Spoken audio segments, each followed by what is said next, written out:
Well, I have to offer my apologies for being gone for 3 days, not doing any videos. I had kind of a medical emergency type thing happen, and so now I'm just kind of a little bit recovered, and I just want to be able to do the video that I just was working on gathering research this morning on. So I'm finally able to put something together here. So I hope you'll bear with me if I'm not completely well. You know, the information is just kind of like comes full circle when things start to really fall into place more than you could ever imagine. And I wanted to just discuss some of the things that the Lord brought forth this morning together with information that I've already given on my prior videos. And if you haven't seen those videos, please go look at them. I have so much information that I have to try to compile. I have to try to sort through what's important, what's not, and give you just the best tidbits that put the pieces all together. So now we have some connections today that I'm going to be talking about that I think this is going to blow your mind even more, and just verification of who the last end time king is going to be that's going to be controlling things.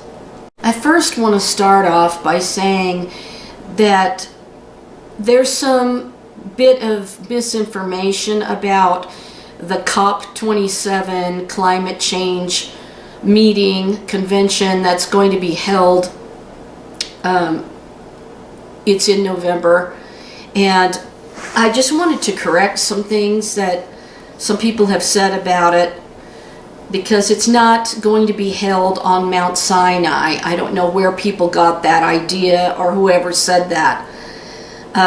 So let me just share with you the information I've gathered about it, and we'll just look at things as they're revealed before your eyes, proving who the end time leaders are that are going to be ruling as a king, and everything I talked about in my last videos.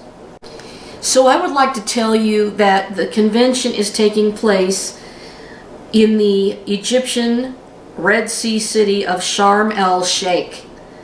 Now that is at the southern tip of the Sinai Peninsula, but the Mount Sinai that they claim is in Egypt is up there at St. Catherine's. So it's about a 300-kilometer distance. So it's not going to be held on Mount Sinai. Also, I don't think they're going to have some brilliant meeting with God on Mount Sinai there, because we're talking about Egypt here, and Egypt represents the world. And we're at this crossroads of Egypt representing Pharaoh and Moses, and mostly the Exodus, where God took the people out of Egypt and into the Promised Land. So are we on the threshold of coming out of the world, which is represented by Egypt, into the eternal Promised Land? Are we about to cross over as the greatest Exodus that ever happened? I believe that we are. Let me just show you on the map what we're talking about here, where this conference is going to be held. And it's actually in a resort area full of luxurious hotels, and this is where people come to vacation. So of course, the elite have kept the best for themselves in a vacation spot to do their COP27. So let me show you on the map, and I'll show you a couple of things here. Okay, let me just show you this peak that's supposed to be Mount Sinai in Egypt, but the Bible tells us clearly it's in Arabia, as we know from Jim and Penny Caldwell that did major research there, all in the 90s. And this is what they call the Sinai Peninsula. So they're not going to Mount Sinai, they are going to Egypt. So let me show you on this map that this area here is Sharm El Sheikh. And this is where they're meeting for the conference on the southern tip of the Sinai Peninsula, which is this whole area. Now, Israel was given this territory for a while, and then it was taken back away from them. So you have to know that history. So the Israelis, when they had this territory, they built up this location as a tourist area and developed it into something, where people could come vacation. But then as soon as it was returned to Egypt, the government maintained it and made it even more of a travel place. So up here where you see the words Jabal Musa, that's the Mountain of Moses, supposedly in Egypt. But when Jim and Penny Caldwell went there, they discovered there was nothing at all to signify that. It tells us in the Bible that Mount Sinai was in Arabia, which is actually over in this area. So they would have crossed over from Egypt with Moses across the Nuweiba Beach, as they've all reported in their videos, and all of their work and research proved that. So then, let me go to this map. So you'll see the Gulf of Aqaba there, and they crossed over at the Nuweiba Beach, and they wound up here on where the Burnt Peak is. This is Jabal al-Lawz, and this is the Burnt Mountain. So that's where Moses met with God, right there on that mountain. And this is the land that's now called Saudi Arabia. On this map you can see where Israel's located up above here. And you can see where the conference is down here, where the fake mountain is here, and where the real mountain is here.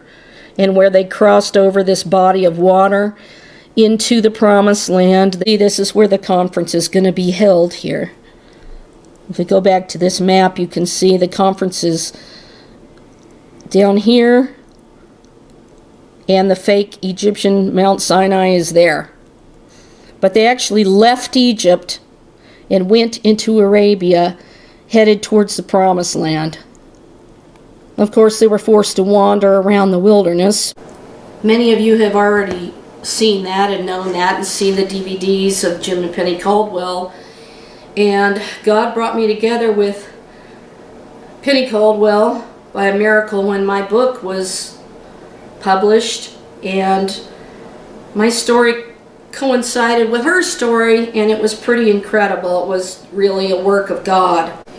So it's written in Galatians 4:25, and it says, "For this Hagar is Mount Sinai in Arabia, and corresponds to Jerusalem, which now is, and is in bondage with her children." And remember that Hagar, she was the Egyptian handmaid that was sent away, and she wandered in the wilderness with her son Ishmael, and it was truly Isaac that God wanted to have the inheritance, and so that whole story happened. It always refers to Mount Sinai in the desert, or Mount Sinai in the wilderness in the Bible. So I clearly wanted to show you on the map that the COP27, the COP convention for the climate change agenda, is not going to be held on Mount Sinai at all, but it's going to be held in Sharm El Sheikh, Egypt. It's actually written in the nationalnews.com. A fervent hastiness permeates the Egyptian Red Sea city of Sharm El Sheikh this week as it prepares to host the UN Climate Change Conference, COP27, which starts on November 6th. Construction crews and heavy machinery were visible in almost every district of the city on Thursday. While some were busy repaving large stretches of the city roads, others were hard at work leveling parts of its mountainous terrain for the installation of billboards bearing the conference logo. This year's UN Climate Conference takes place in Sharm El Sheikh against a backdrop of extreme weather events worldwide, an energy crisis propelled by the war in Ukraine, and scientific data reiterating that the world is not doing enough to tackle carbon emissions and protect the future of our planet. The Secretary General has said that COP27 must deliver a down payment on climate solutions that match the scale of the problem. So will the leaders deliver?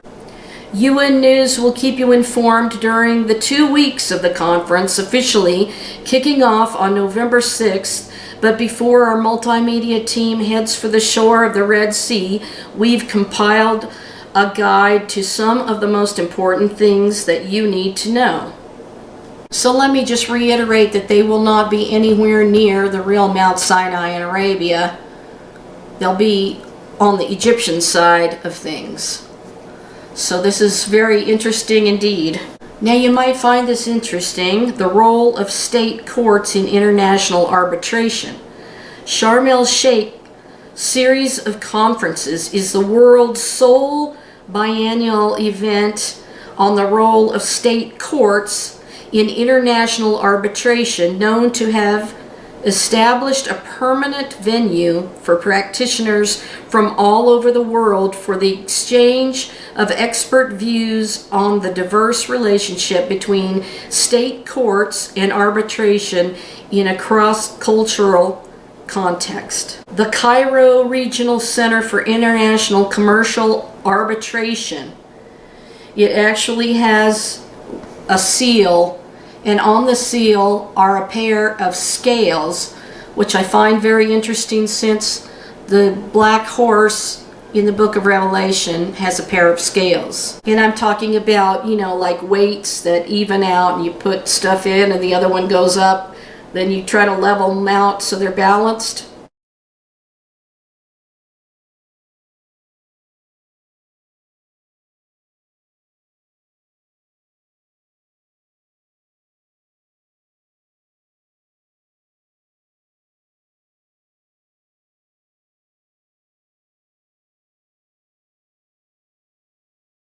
So let me just tell you a little bit of information about this. Since 2005, Sharm El Sheikh conferences have been organized in cooperation with the United Nations Commission on International Trade Law, the International Federation of Commercial Arbitration Institutions, and the Arab Union for International Arbitration.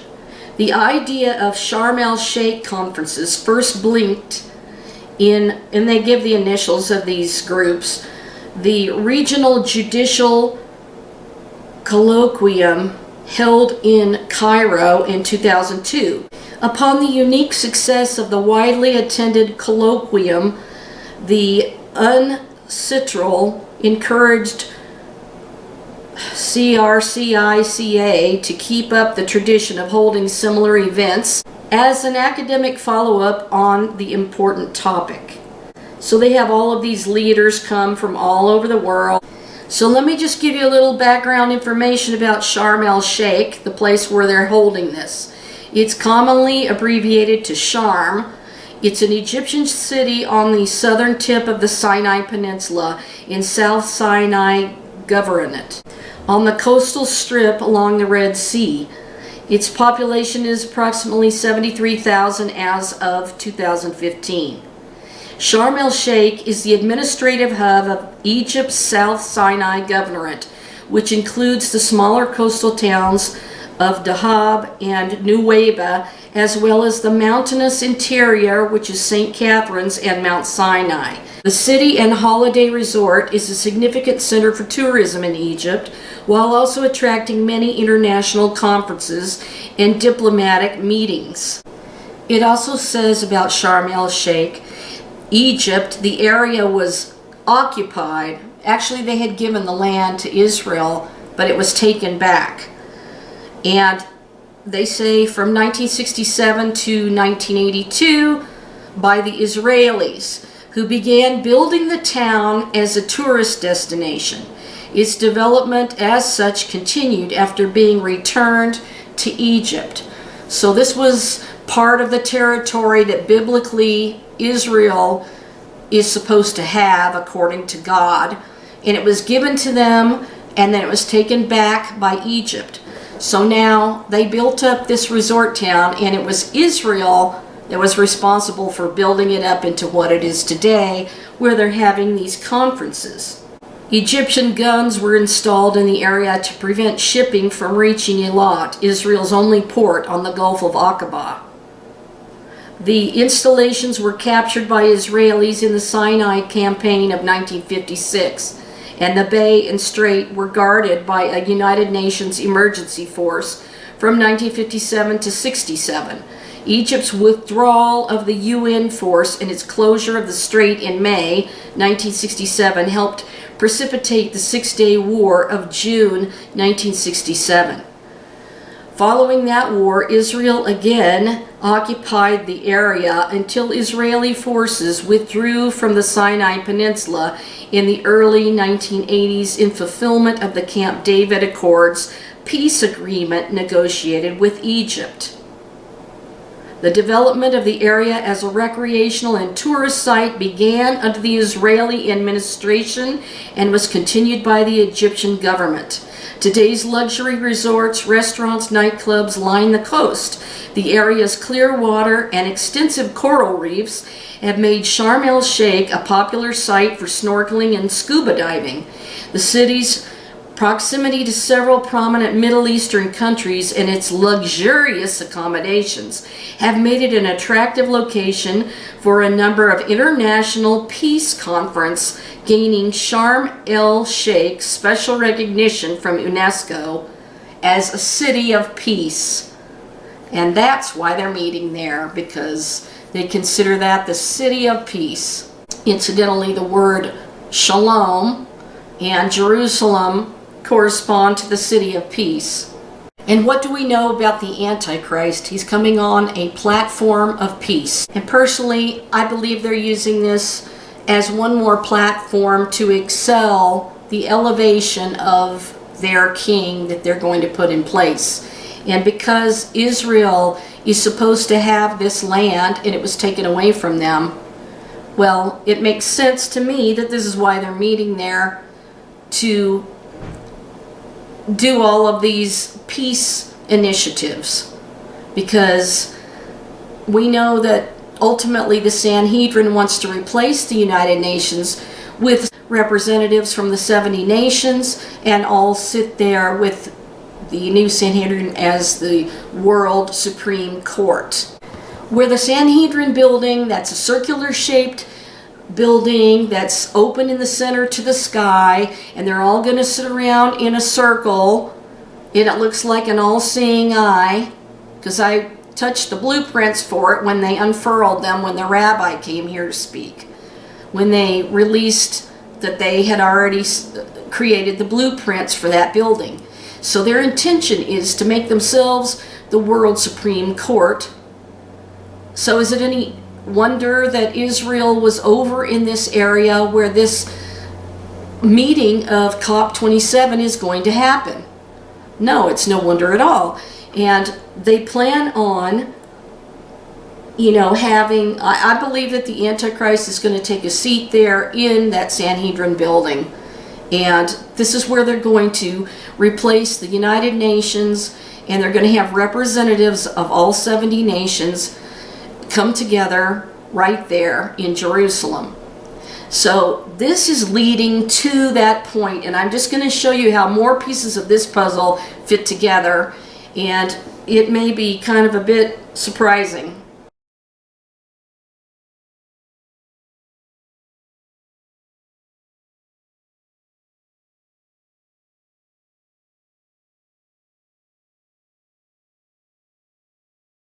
Now, I've already talked about the mark of the beast being the king's royal cipher, as I saw in my dream, and that's part of it. And oftentimes the royal cipher has the king's image on it, as well as the crown, his title, his name, and his number.